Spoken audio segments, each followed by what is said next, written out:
दरम्यान जो व्हिडिओ अंबादास दानवे यांनी सार्वजनिक केला आहे त्यानुसार आणि त्याच्या अनुषंगानं विविध प्रश्न उपस्थित होत आहेत।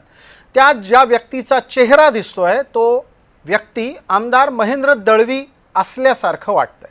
आता अर्थातच महेंद्र दळवी यांनी तातडीनं या संपूर्ण प्रकरणामध्ये भूमिका घेतली आहे आणि हा व्हिडिओ एआयच्या माध्यमातून म्हणजेच कृत्रिम बुद्धिमत्ता वापरून आर्टिफिशियल इंटेलिजन्सच्या माध्यमातून बनवला गेला आहे असं म्हणत दळवींनी आपला बचाव सादर केला आहे। भरत गोगावले त्यांच्या मदतीला धावून आले आहेत। आता आपण पहिलं एआयच्या माध्यमातून कसे व्हिडिओ बनवले जातात, आता मॉक करून केलेला तो आपला व्हिडिओ दिसतोय आणि मी सांगितलं बघा यात सत्याचा अंशतः जरी असेल तरी मी पदत्याग करायला तयार आहे, पण शिंदे गटाला किंवा आम्हा सगळ्यांना बदनाम करण्याचं काम उबाटा गटाकडनं वारंवार होतंय।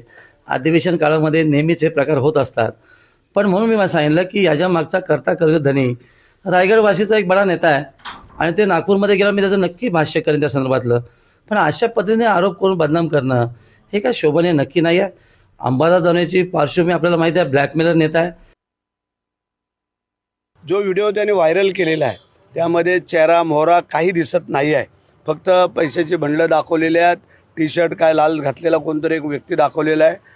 महेंद्र शेठने आमच्या चॅलेंज केलेले आहे, जर मला खरं करून दाखवलं तर बोलला मी आमदारकीचा राजीनामा देईन। एवढ्या टोकाला माणूस कधी येतो ज्यावेळेला काहीतरी खरं असतं त्यावेळेला, त्याचं खरं होतं महेंद्र शेठचं म्हणून तो बोलला, मग त्याने आता चॅलेंज स्वीकारावं।